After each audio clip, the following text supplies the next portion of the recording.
Good, it was afternoon now, right? Okay, good afternoon, everyone.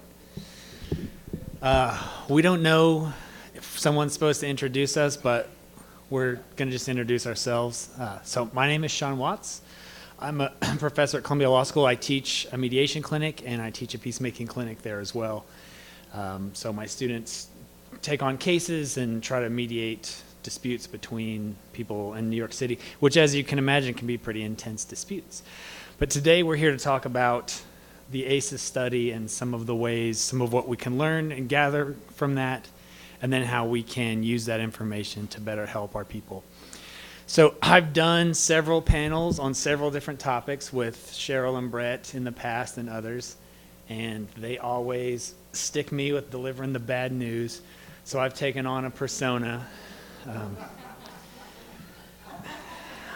I try not to let that bleed over into my daily life, but sometimes somebody will be really happy about something, and I'll catch myself saying something like, like feline AIDS is the #1 killer of cats in this country. I'm like, all right, so I'm going to try to keep it upbeat given the content of the conversation. All right, so ACEs, what does that even stand for? It stands for Adverse Childhood Experiences. So this was a study that was put on by Kaiser Permanente. For those of you sort of out west, especially those of you from California, I'm sure you're very familiar with Kaiser Permanente. I think it's the leading healthcare provider in the state of California, in conjunction with the Center for Disease Control and Prevention. So these participants were recruited over a 3-year period between 95 and 97. And then there's been long-term follow-up with them for health outcomes. So it's interesting to me that this study even took place. So we have a healthcare provider, which I don't know about those of you in here, but I know most Americans don't have a very good view of healthcare providers. Certainly those of us who have had the fun and privilege of dealing with Indian Health Services also probably don't have a great view of healthcare providers. So it's interesting to me that this healthcare provider took this on, because they didn't take this study on with any one, normally when you do a study, you have a hypothesis, you're sort of you're driving at a point.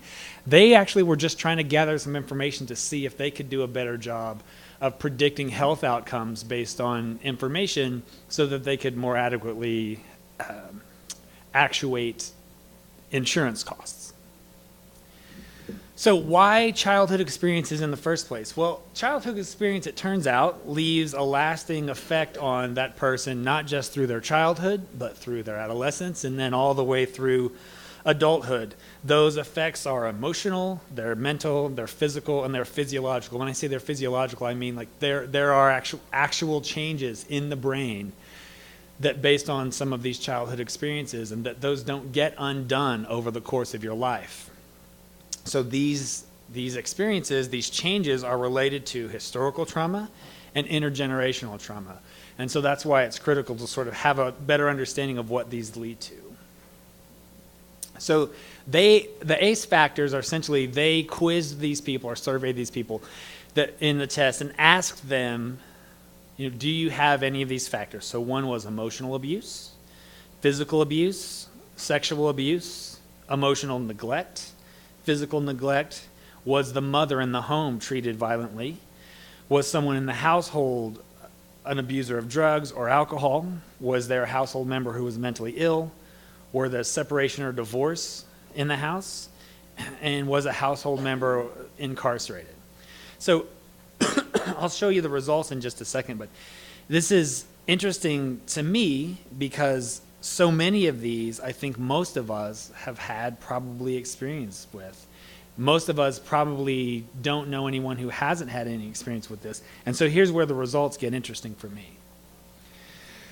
So of these factors, of the people in the study, 11% reported emotional abuse, 28% reported physical abuse, 21% reported sexual abuse, 15% reported emotional neglect, another 10% physical neglect. The mother being treated violently was 13%. A household member abused drugs or alcohol was 27%.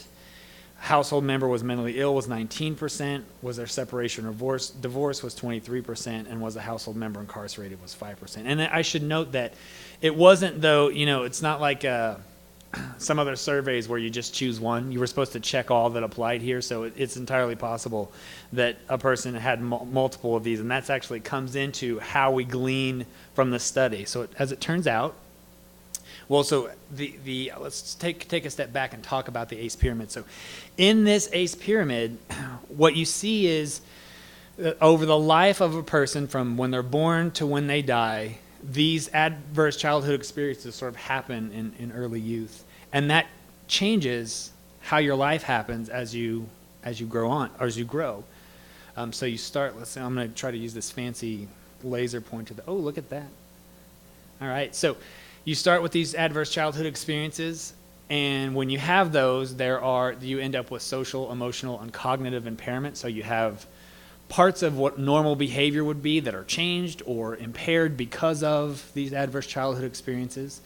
That leads to risk of taking on risky behaviors, which can lead to different disease, disability, and social problems. And ultimately, we're talking about shortening a person's lifespan just from starting with these adverse childhood experiences. So in the study, talking about predicting outcomes, there are, of the people studied, 33% of them reported none of the ACEs factors. 26% of the people studied reported just one. 16% reported two of the factors. Sorry. 10% of folks reported three of the factors. And then you see a pretty steady indication once you get to four factors or more, 6%, 5%, 6%. In other words, those results become cumulative. What I mean by that is once you've hit four ACEs factors, it's almost a certainty that you're going to have more than four. So four seems to be the kind of tipping point for ACEs factors. Like once you hit four, you are an individual who's almost certainly experienced more than four in your life. One of the things that I find fascinating about this chart is that first figure, that 33% of the people in the study reported zero of the ACEs factors. That is, to me, that is remarkable. I can't think of a single person in my family, my extended family, the people that I grew up with, that would report a zero, right? I can't, not one single person can I think of who would report a zero. And what that means is there's some population out there, and my guess is, and I think the evidence bears this out in other studies, that for Native folks, the number of, I mean, can just give yourself a moment to think now. Can you think of people in your Native communities, in your families, that could honestly report zero of these? And I'm betting many, and maybe even most of the people in here are reporting, or would say no. You don't know a single person who would report zero. What that means is there's some population out there who's bringing up the curve. There's some population of people out there who are lucky enough, and I don't wish these ACEs factors on anyone, who are lucky enough to have spent their childhood without having to deal with any of what a lot of the rest of us have to deal with. Okay, so here's where things get dire. So here's where the Debbie Downer is coming into play. I'll try to keep this as light as it can be kept given the subject matter.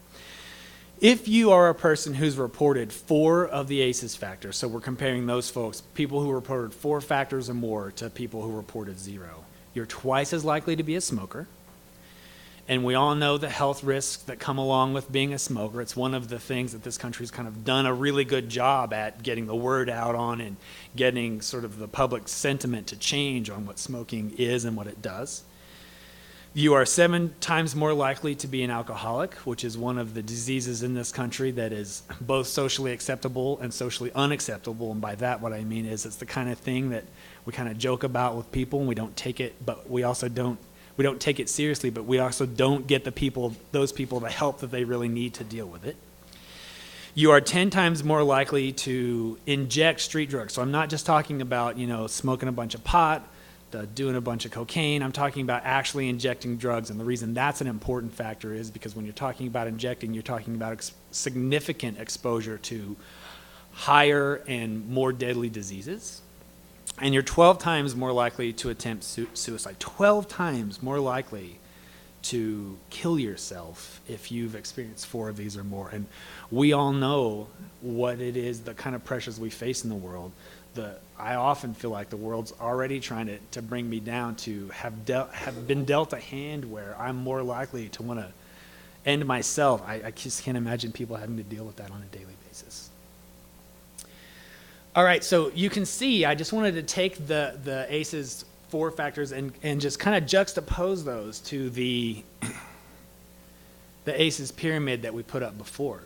Because you're talking about 4 of these things happening here, just 4 of them, right? We're talking about just 4 of these things happening here, being a practical guarantee for at least some of these things happening, right? So you're talking about 4 adverse childhood experiences. And the thing that was interesting to me about the study, by the way, is the study doesn't present it as though those things had to be ongoing, meaning we're not talking about ongoing physical abuse, right? It doesn't say, if you're only abused a time or 2, don't check the box, right? So it's entirely possible that someone had what we might consider a short period of time or abuse or a low level of abuse, but none of that matters, right? If those things happen, you're talking about 4 of those experiences, or 4 of those factors, I should say, you're almost certain to have to enact some part of this or be some part of this pyramid. And so all of these things that become more and more likely for you to do are all things that also are going to push you further and further up the pyramid until we're looking in the end at early death.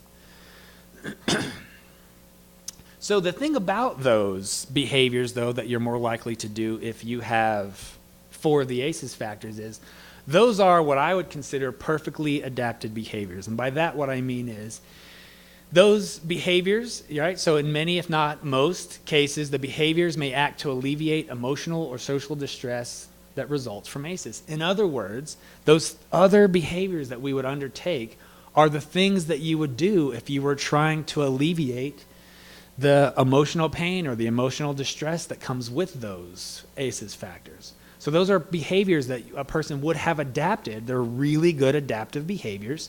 I'm not saying they're good behaviors to undertake. What I'm saying is if you are a person who is under severe emotional pain or severe emotional distress, making yourself comatose by shooting up a bunch of heroin is a perfectly adapted behavior to rid yourself of that pain, right? So we're talking about people who are adapting the kinds of behaviors that you would adopt to be able to alleviate stuff causes or the effects of these ACEs factors.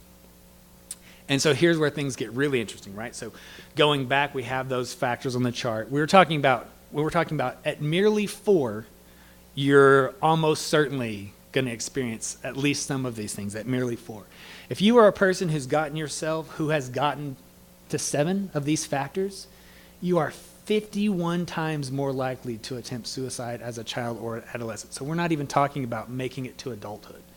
We're talking about children, adolescents, 51 more times likely to attempt suicide if you've got 7 of these. 30 times more likely to attempt suicide as an adult, which means even if you survive the 51 times more likely that as a child that you're more likely to commit suicide, you still, as an adult, have a 30 times greater chance to commit suicide than somebody who doesn't reach a 7 score on the ACEs factor.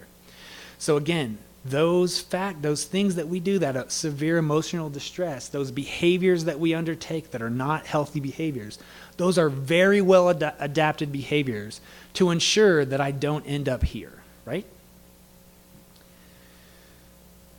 Okay, so these perfectly adapted behaviors get dealt with in court, in Anglo courts, sometimes in tribal courts, sometimes in family courts.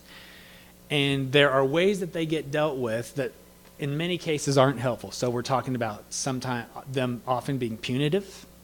We're talking about asking someone to go to rehab and not giving them the support they need while they're in rehab.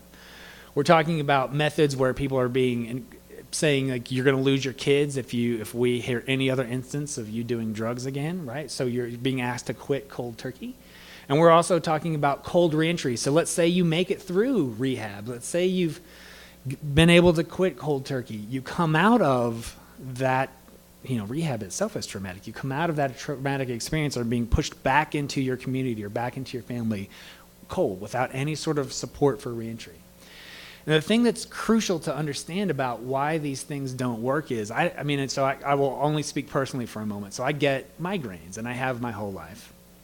And I have developed strategies, A, to understand when they're about to happen, and B, to deal with them as they're coming on. If you've ever had a migraine before, you can understand the searing, unending pain that it is until it finally goes away. And so, I've developed strategies to deal with that. Not all of it is going to the doctor or taking medicine. There are things like, going for a walk or breathing more deeply or trying to take a nap, those types of things.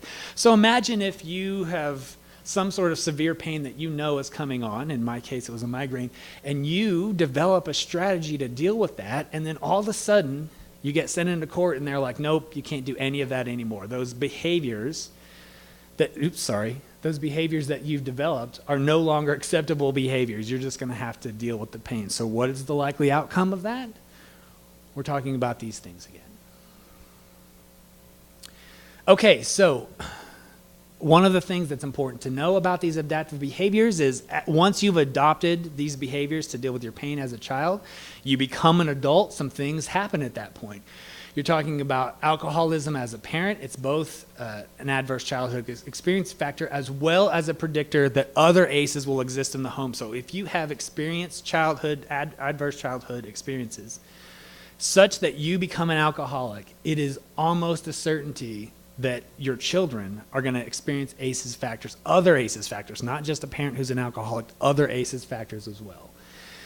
If you have an increased ACE score for the childhood, or for the child, increases the likelihood of alcoholism as the child grows, which means, okay, so I'm a person who's experienced significant adverse childhood experiences. I become an adult. I become an alcoholic as adults. Becoming an alcoholic as adult means my children are more likely to experience other ACEs factors, not just me being alcoholic in the home. They become children who have an increased risk for alcoholism themselves. And so what happens when they have kids? Their kids are going to be likely to have increased ACEs scores as well. So it's cyclical in that way. Children of alcoholic parents are 3 times more likely to marry an alcoholic spouse. So now we're talking about having children in a family where we're dealing with 2 alcoholic parents. And the child's adult's home, so you're a child who experienced these ACEs factors, you become an adult, it's an increased risk for both spouses abusing alcohol, and an increased risk for other ACEs factors for the children in their home. So we're here to talk about better options to deal with this than in court. And Brett and Cheryl are going to help us understand how to do that. I apologize again for having to be Debbie Downer, but it's something that's going to be important for us to understand and work ourselves through. Thank you all. Yep. Brett doesn't know how to run Mac, so I'm going to have him pull his PowerPoint up. Do you want to run this first, or is that later? No, let's do that later. Later, okay. This one's you, right? Yep, there it is. Look at that. Okay. Okay. Well, maybe. There we go. Okay, so that stuff's really tough to sit through. I just had one piece that I was going to add on, and then we're going to turn it better. There's also, people have been studying adverse adult experiences, and this is a list that I kind of got from a friend who's a neurobiologist, plus looking at some studies. If adults experience things like poverty, unemployment, violence, homicide, assault, witnessing traumatic events, and facing high rates of discrimination, now doesn't that sound an awful lot like the life of a native person in Indian country, especially if you're darker in skin tone? That can lead to, and so they've started to show causal links, or correlations, I guess, that they infer could be causal, between substance abuse to numb the pain, other self-destructive behaviors, suicidal thoughts and gestures, depression, anxiety, low self-esteem, anger, and difficulty recognizing emotion and expressing emotions.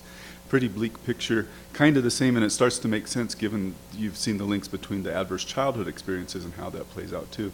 These adverse adult experiences can do similar things, have similar effects.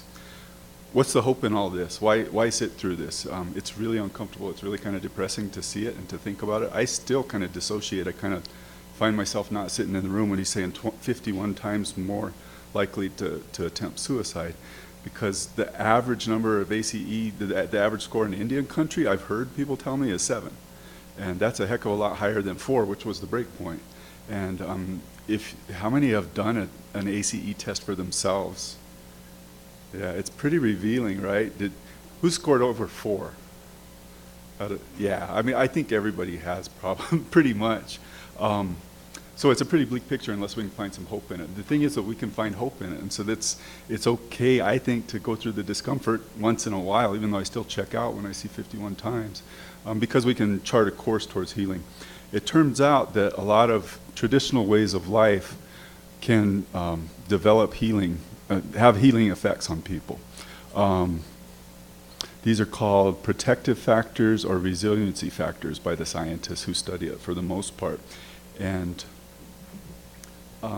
when you're looking at resiliency factors, or protective factors, there's several levels at which you can look at implementing them or at bringing them into work on individuals within a given context. You can look at individual ways, individual approaches to trigger healing. You can look at your family as a place to foster healing. You can look in your community, look within your nation, look across all tribes or groups of tribes in general, and even you can look to the United States, even with respect to native stuff and to the harms that federal policies have done to our relatives and communities, because the perpetrator needs to harm too, needs to heal from the harm too.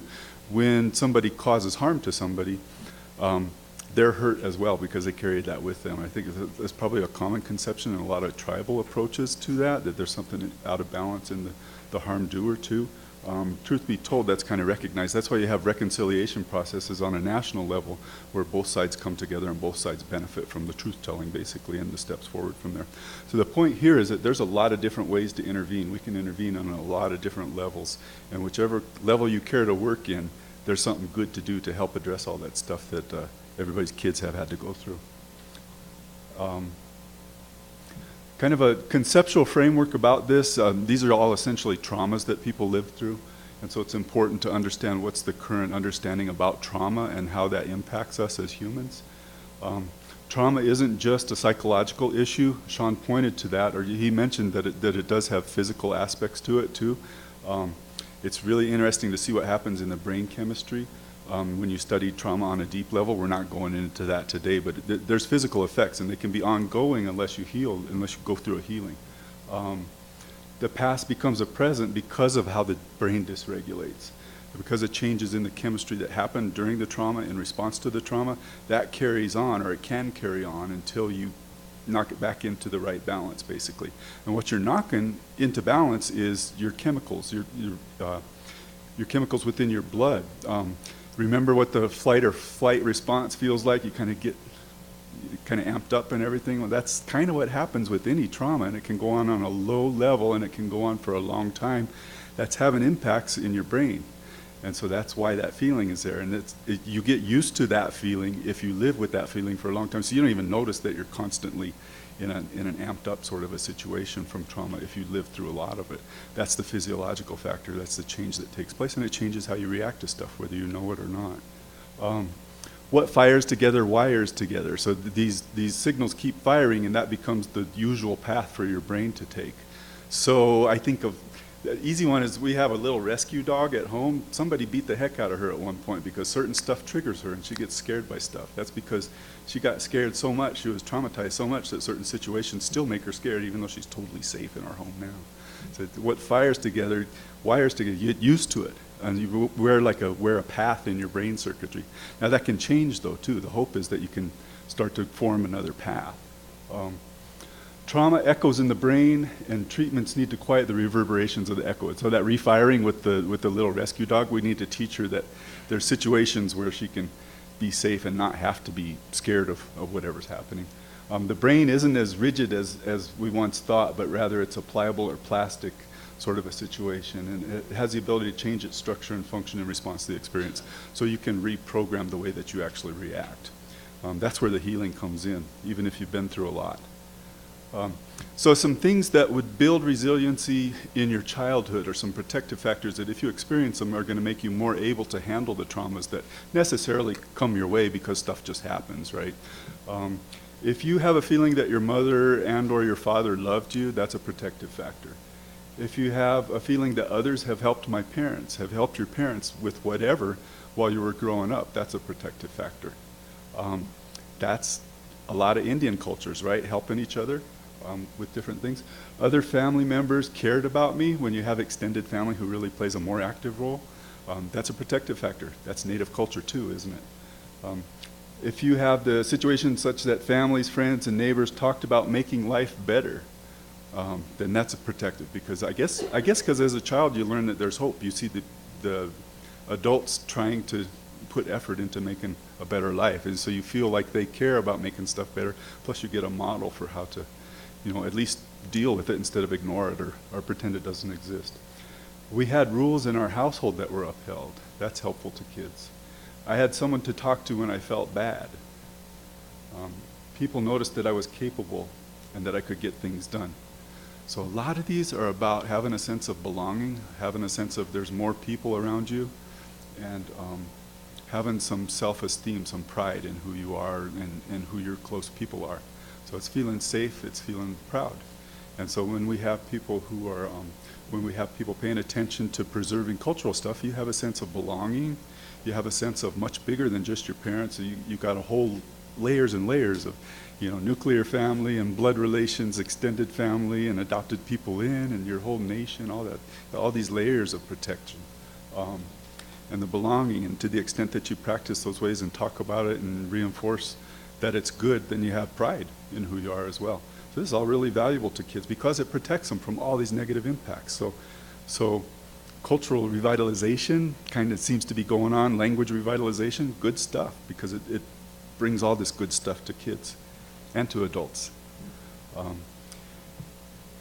On the adult side, stuff that helps people who've been hurt really bad, in other words, how do you heal, how do you move forward, includes empowerment, making people so that they feel like they're able to make decisions that impact their own lives, a sense of belonging, having safe contact with people and animals. So all of that is a matter of, when you start talking about traditional ways of doing stuff, and we heard hints in the plenary session today about peacemaking, how it's inclusive, that gives a sense of belonging, right? Having contact with other people in a positive manner, like in a circle that would settle an issue, would be positive. Actually, this points also to cultural interventions like contact with animals. I'm a member of the Oglala Sioux tribe, horse people traditionally, and there's a lot of people retaking up the ways of getting along with horses and making horses a big part of life at home because of the therapeutic value it has. So there's all kinds of programs recognizing that that's what kids ought to do, in order to build resilience here, to make them stronger, protective factors. Exercise, rest, and relaxation are all good. Meditation and prayer as well. All of those last two kind of they settle your mind from being worried about everything that's bad, and they make you think about going positive with it. What do you really want when you pray? And just settling down. And then exercise is nice because it distracts you from whatever it is. It actually flushes stress chemicals out of your body to exercise. Then diet's a really big factor too. When you don't eat right, your body goes into a response that says something's not going right here, it's out of balance, and so if you can level that back out, it's good.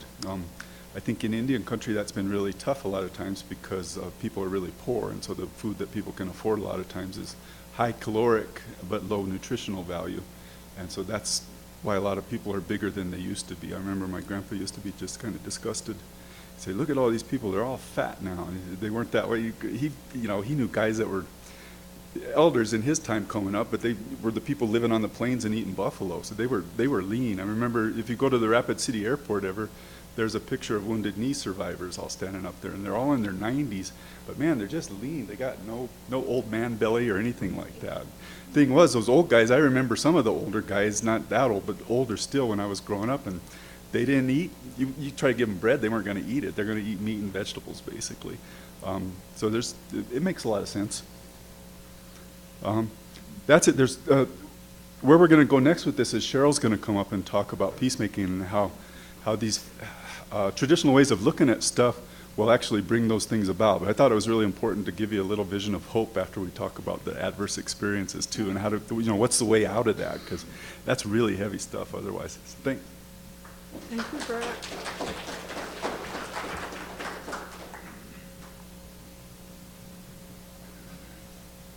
This one, right?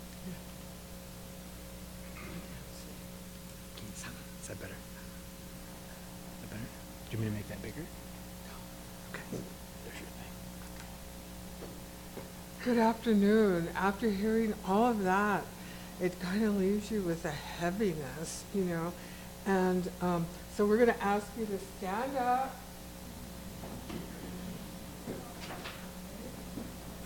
Really stand a little. And a stretch. Lower your shoulders a little. Reach for the sky. Lower those shoulders. Okay? Ready? I learned this from Akela. Breathe in. Breathe out. Let it go. Breathe in peace. Breathe out peace. Breathe in magnificence. Breathe out magnificence. Look to your left. Look to your right. Tell that person, you are magnificent. You are magnificent.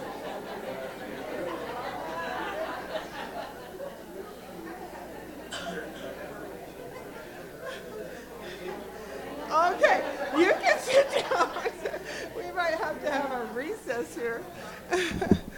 So I love the laughter because I think one of the core values in Indian country is laughter.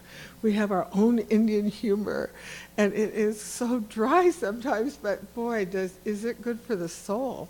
And I thought, well, I really have to have data, like Judge Connors goes, you're not, you know, he's not a data person, neither am I.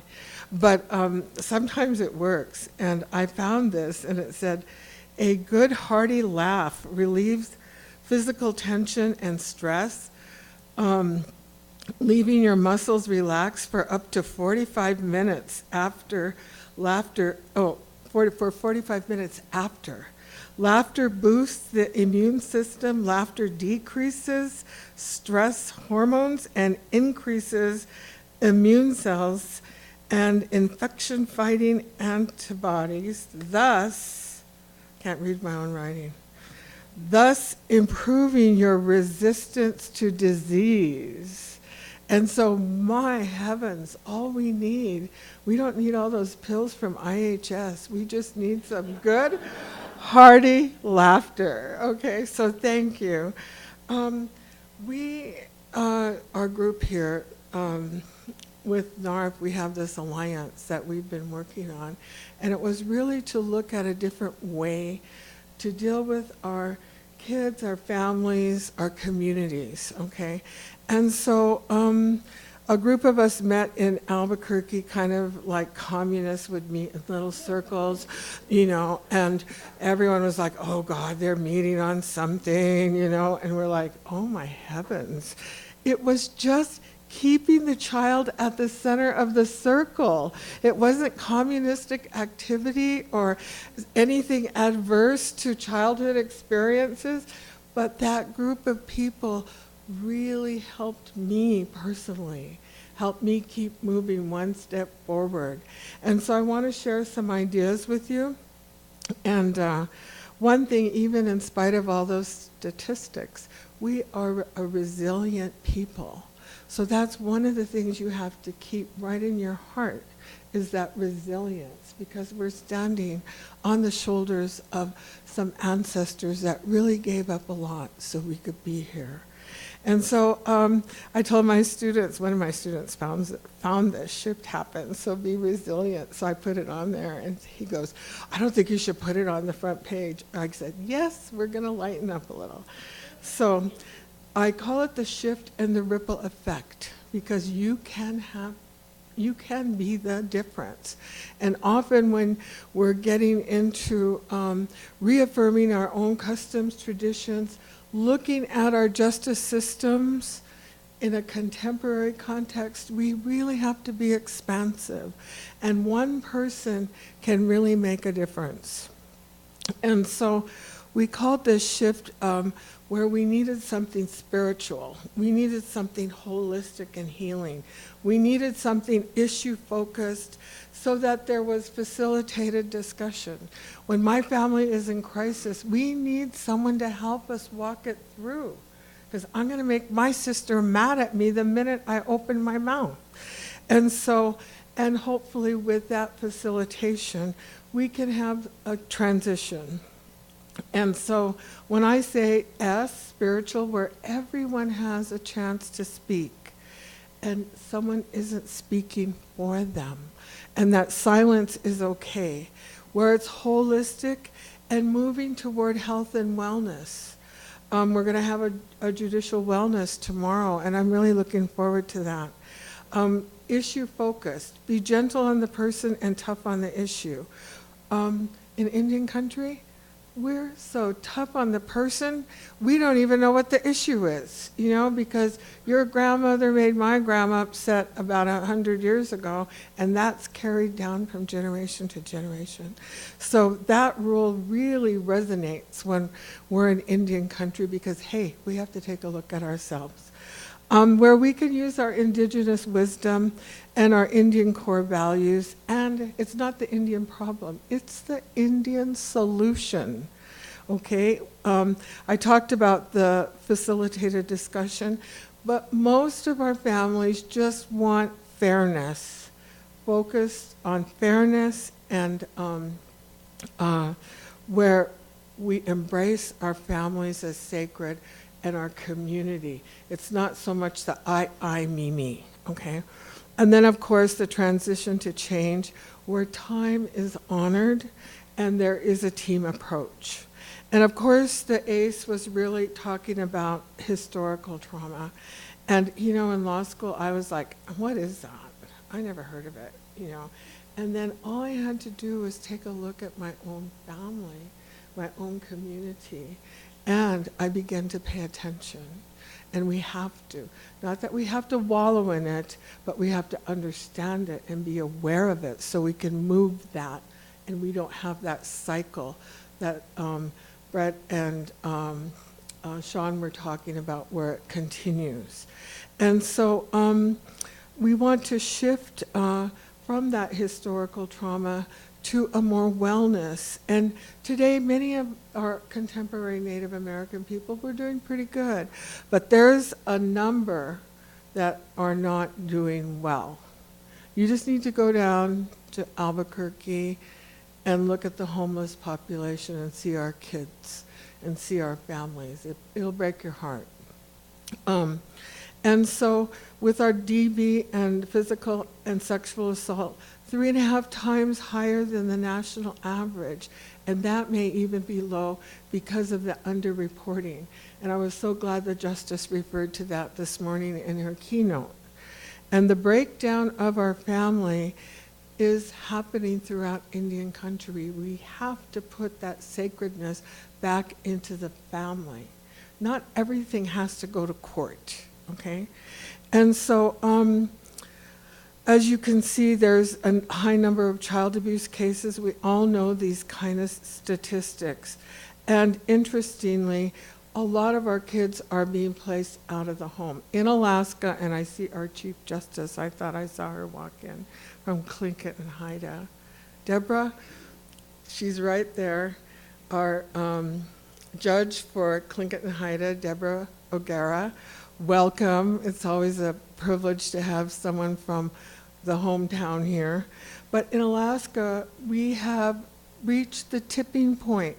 Over 50% of our kids are ending up in foster care. We have to look at those systems. My goodness. We keep doing the same thing over and over and over, not just in Indian country.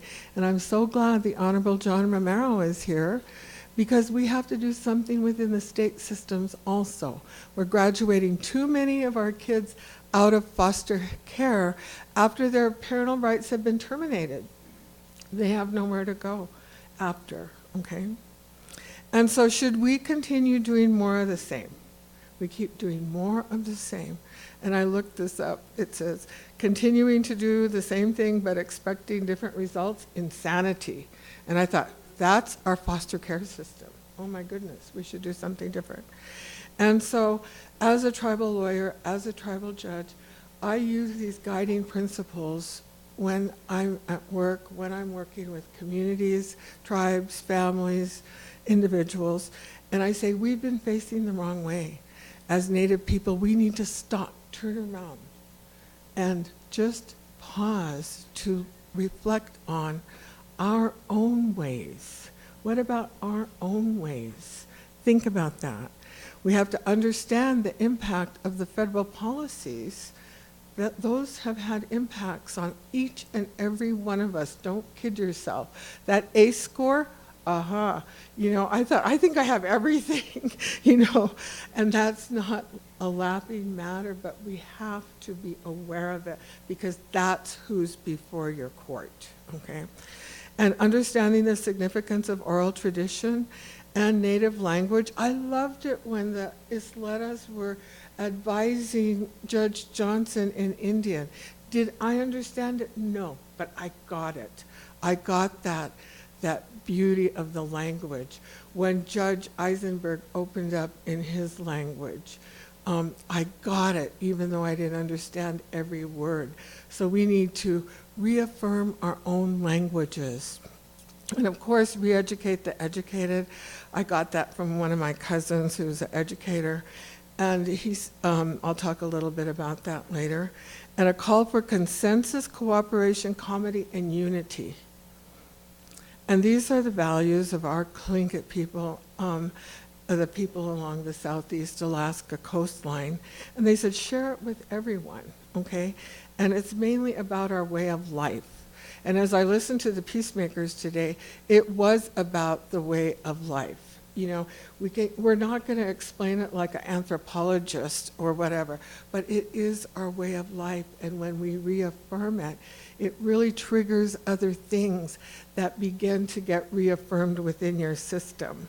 And as I travel the country, these are some of the core values that tribes have shared with me. These are the core values of my class at the University of New Mexico: integrity, diligence, hard work, warrior spirit, respect, humility. And those core values can really be incorporated into your judicial system. The teachings of the seven grandfathers, my husband is Chippewa. I learned this up north in Michigan and Minnesota, and I love those. Petowski, they have those seven grandfather rocks right in the middle of their peacemaking circle. When you're in the circle, are you going to be misbehaving? I don't think so. Those rocks are sending this message right back to you. And so I challenge you to shift. It's time to shift your thinking. Have an openness so you're placing values, you're embracing your own core values. And I challenge our law students. You're either going to comply with your own core values, you're going to let them go. Why do I do that with them? Because there were many times in an adversarial system that I turned my back on my own core values because of laws and timelines that weren't in the best interest of kids. And so draw upon your own values and your traditional law in a contemporary context.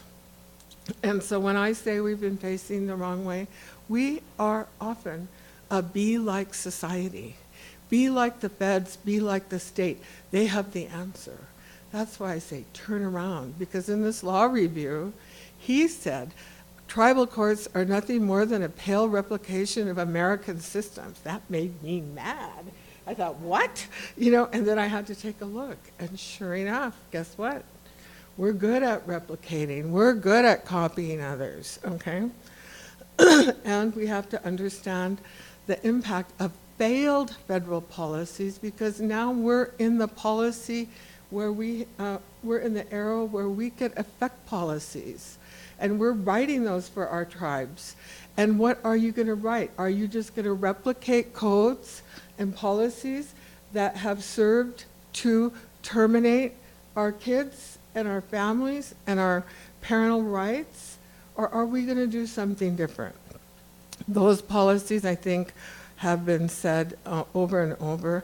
This picture speaks for itself. It's one of removal, putting our kids away. Today, ICWA, if there's non-compliance, it's another way of removing our kids, just like it happened in the boarding school era. The cycle continues unless we stop it. My dad said, If we have our Indian language, we will always have the custom and tradition of the tribe. I don't know if anyone is here from Alabama Coshana, but in their peacemaking, it's practically done in Indian, the whole peace session.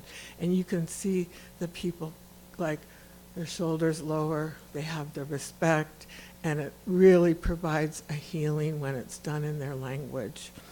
And so the significance of oral tradition, being a lawyer, I love everything written. Write here, sign here, we're signing stuff today. And, you know, but we have to pause and realize, and my cousin shared this with me at a funeral for one of my cousins. He said, your presence is everything. Think about that. Your presence is everything. You could be at home. You could have gone shopping or to the balloon fiesta. But the fact that you're here is way different than reading an article or looking at this PowerPoint when you get home or on the way home on the plane. So your presence is everything. That's really understanding the oral tradition, how we relate to each other, the relatedness that these gentlemen talked about, where our elders are valued. And the oral tradition has really been the glue that has kept us together generation to generation against the strongest country in the world, the United States of America. We should pay attention to that oral tradition. Yeah, I'm going to get one of the peacemakers to do a song as the ending. I hope you're nervous, but if you can't do it, Connors will do it. And so re-educate the educated. Being a former educator, I just thought, yes, everyone said, go get a good education, do it, do it. We all know that, we've heard it. And it really was a way to assimilate us. But now it's the greatest tool for the protection and strengthening of our tribal sovereignty. We can begin to use our education in a way that's different. And as we get educated, we bring our indigenous lens to the table through our own thinking. That's much different than someone talking for us. So we have a responsibility to use that education, whether it's traditional or whether it's Stanford. Use it in a way that really benefits our people. And the ship, this has so much on it. I was going to take it off, and then I thought, no, I want every single one of those points. But the main thing is, like my dad said, get along, for God's sake. So, so American justice is in crisis. They're looking to us. Hey, if we're replicating everything they're doing, that's pretty cyclical. So let's try something different. We tried family conferencing in many of our tribal jurisdictions, and it's really a way to get families together using the shift, using a circle process, pre-litigation. Not everything has to go to court, for God's sake. There's a lot we can do as sovereign governments to put the sacredness back into family, so our families are getting empowered, and they, like one of these gentlemen said, they have the solutions. William Johnson said that. They have the solutions. And so we use that family conferencing as pre-litigation. At Alabama Coshana, we used it prior to the court sessions or getting ready for a court session. And I'll talk a little bit about the process. But it's very informal. It ends up in a safety and wellness agreement where the parties have to agree to comply. If they don't, guess what? They're going to court. You know, so some people think, oh, it's going to be easier and da-da-da-da. No, it actually is a little bit more difficult. And so I know I'm on a timeline, and I never know how much time I have left.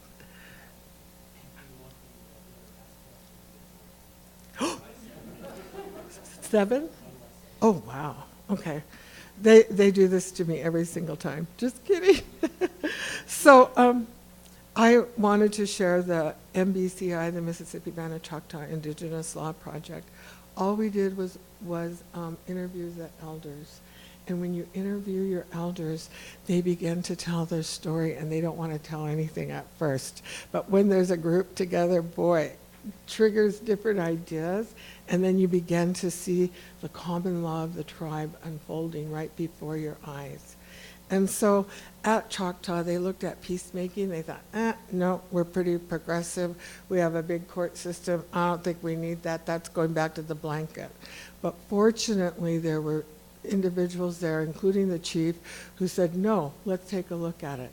So they took a look at it. They called it the Itikana Ikbi in their own language.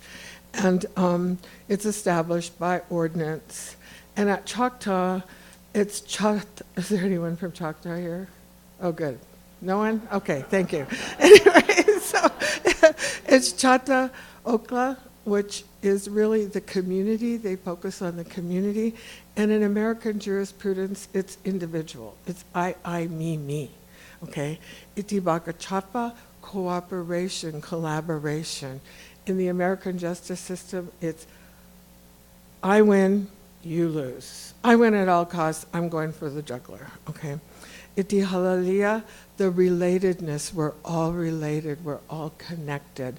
And in the American system, it's, separate. Everything is separate.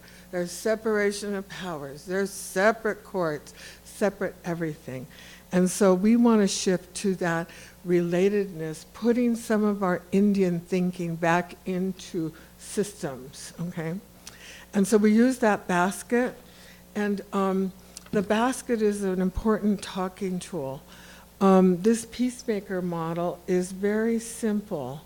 It's about process. It's not about rule 1, rule 2. No, it's about the healing process, okay? And my students helped me do this. We broke it into the procedure on the left and the rules on the right. And you can recognize some of them, but the main rule was the rule of respect, and speaking with respect, listening, building consensus. Consensus is a very important skill. And the last one down there is missing. It's agree to disagree, but with respect, okay? Because you can't just sit around and hold hands and sing You've got to get to the issue, but get to it with respect and agree right up front that there's going to be some disagreement, you know? So these are other peacemaker models throughout the country. There's more, I'm sure. But, and I wanted to show you the Native Hawaiian model because I think we should all go to Hawaii. No one ever listens to me, but it'll happen. Just all think it together. And so theirs is the Ho'oponopono. And they similar to our peacemaking. Prayer, you know, recognize, be gentle on the person and tough on the issue. Put it in the shade. That means take a recess so everyone calms down a little. And then, why do you want to do it? Because the injurer and injured must be released from each other for they feel each other's pain. And then the forgiveness. In Indian country, that's such an important value. And then the formal and binding statement, I release you from wrong, thus I may be released from it. The wrong is separated from the person. And pule, the prayer of completion. And so these are the kinds of disputes, a lot of different, and then I wanted to spend a little bit of time on the weave of sovereignty, the basket. And we use the basket as the talking tool. You only speak in the circle when you have the basket. And I wanted to share this story from Potawatomi. Jean Howley, is she here? Hi, Jean. I hope I can share your story about your mom. Okay. We've been doing the basket, and interestingly, the peacemakers over there, she got a gift from her mom who passed away, and it was a gift of the basket, and she's using it for her peacemaking. And so the basket is really the talking tool, and it's nice to have your mother come through the circle, and you'll find all kinds of little cues like that as you're doing the circle. But it's really our talking tool. You only speak. It really represents the tradition and sovereignty of the tribe. And it's used not just in the circle, but in meetings, and it's very effective. Because the circle is powerful, it unites all of us. There's no beginning, there's no end. And so we're looking at a different system, hopefully. And when you look at the United Nations Declaration of Rights of Indigenous People, Article 7, really, and all these articles are written in a way from an indigenous perspective, but I really would like to think expansively about that and really use some of the international law to reaffirm some of what we're doing at home. And one of them is Indigenous people have the collective right to live in freedom, peace, and security, peace circles, as distinct peoples, and shall not be subjected to any act of genocide or another act of violence, including forcibly removing children of the group to another group. Begin using that, okay? And Judge Thorne has always said, come with an open mind so we can develop new approaches and cooperation. This speaks for itself. There's many peacemakers, some of them are here, but it really shows what happens when you build consensus, collaboration, comedy, and unity. And so, we are resilient. And this last slide, the person in the middle here is adopted pre-ICWA. She was reunited with her aunties. And the Jay in the back is a new lawyer from Navajo. And the first meeting was just a disaster. We just used adversarial and no Dene language, nothing. And it was a disaster. We invoked the peace circle. Look at those smiles. It was very successful. Why? These elder matriarchs, they wanted it in their own language. They wanted to understand. Jay was able to bring them together, and the person in the middle was adopted by non-Indians. She had a beautiful life, but guess what? When they passed away, she had no one. And now she has, Indian country, now she has so many relatives. And that's an example of what we can do when we use the power of the circle, when we shift to something that's spiritual, holistic, issue-focused, facilitated, we can have a transition. And I appeal to you that sovereignty begins at home. We don't need $1 million grant. We can do a lot ourselves as tribal people, as indigenous people. You can make the difference. Deborah understands this. Ganesh Chish, a Clinket, thank you.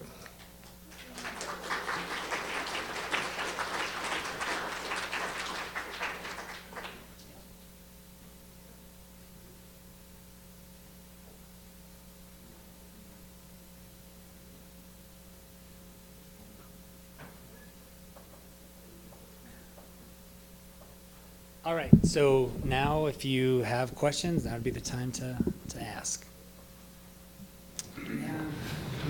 One of the things that Justice Fairbanks has shared in some of the encounters and privileged meetings I've had with her is that while the shift is necessary from, we've been facing the wrong way, that's not always well received by those that you take it to.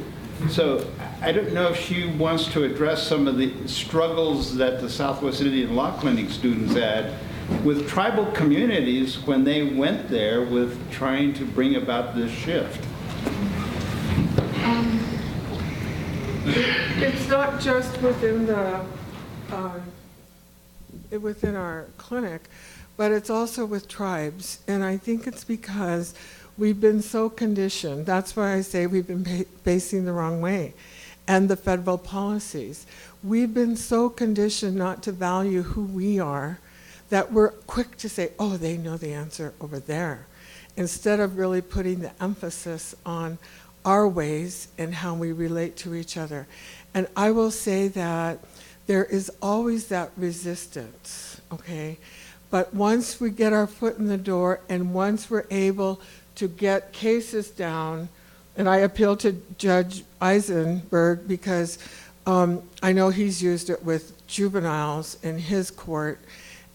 It just really makes a difference. And it's really getting people calmed down. And then when they see the result. I know one of my students is using it in Gallup. And he said, oh my God, they're laughing at me. I said, that's okay. There's going to be a little discomfort when you're invoking some kind of change. And so he said, they stopped laughing once they saw the results, you know. David, do you want to share that one story about your juveniles at the Pueblo? Because I will say, I didn't think David, he's a hardcore criminal, let's do criminal defense. Sorry, I left out defense. But I just thought, no, he's not going to do the peacemaking thing. But I loved it because he shared that with us. And my students just drank it in, you know.